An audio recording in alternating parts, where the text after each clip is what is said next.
Friends, आज हम सिलॉग्स के टॉपिक पर डिस्कस करेंगे। सिलॉगिज्म क्या है फ्रेंड्स?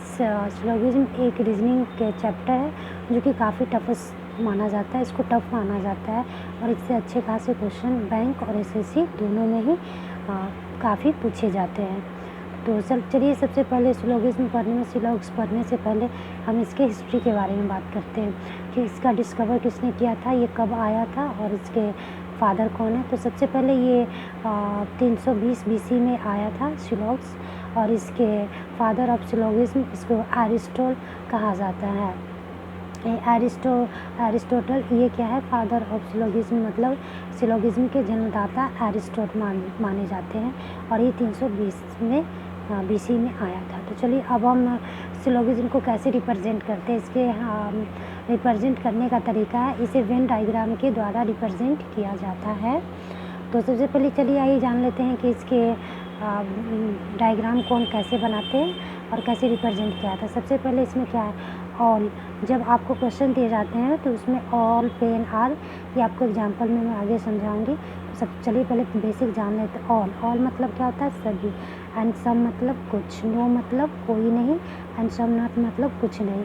तो ये ऑल और सम क्या होता है? ये पॉजिटिव होता है हमारा, और नो और सम नॉट क्या होता है? हमारा नेगेटिव होता है।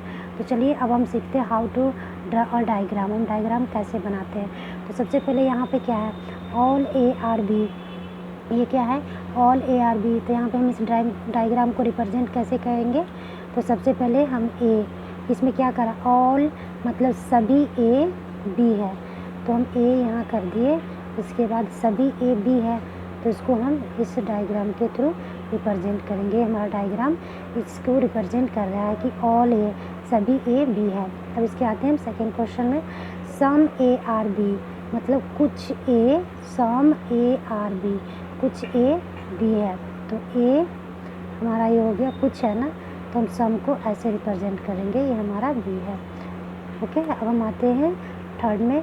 नो A इज B मतलब कोई A B नहीं है। तो यहाँ नो, तो सबसे पहले मैंने जैसे आपको ऊपर बताया था, नो और सम नॉट क्या है? ये निगेटिव पॉइंट है।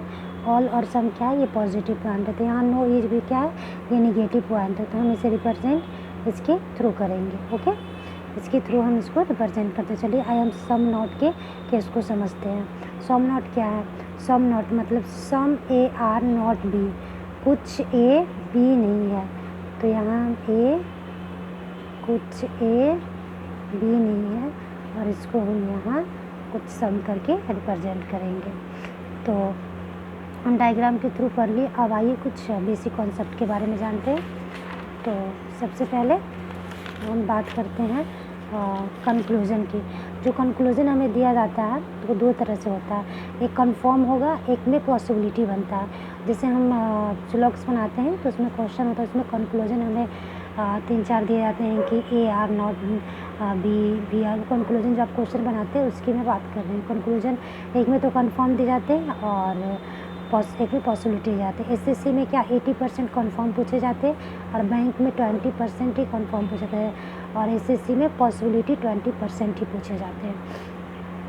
तो चलिए पहले हम स्टेटमेंट की बात करते हैं, किस टाइप का लिखना था। टाइप 1 में हम all statement and conclusion are positive, अगर सभी कंक्लूजन पॉजिटिव हो तो पॉजिटिव क्या होता है? ऑल और सम। जैसा कि हम आपको पहले बता चुके हैं, ऑल और सम क्या होता है? पॉजिटिव होता है। तो चलिए अब स्टेटमेंट क्या है, अब इसके थ्रू आपको स्टेटमेंट से समझाती हूँ। ऑल ARB, तो यहाँ पे क्या करते हैं? All ARB, all ARB, all BRC, all BRC, ये हमारा वेन डायग्राम हो गया।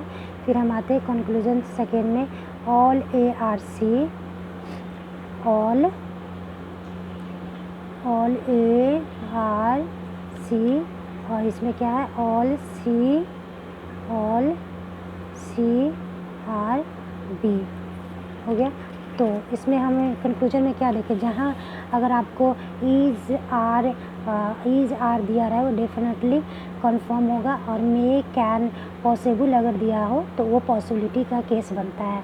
जहाँ इज, आर और डेफिनेटली दिया हो, जैसे कोई क्वेश्चन है उसमें लिखा गया ए इज, तो कंफर्म होगा। अगर ए में कैन पॉसिबल हो तो उसमें पॉसिबिलिटी की केस बनता है। ओके।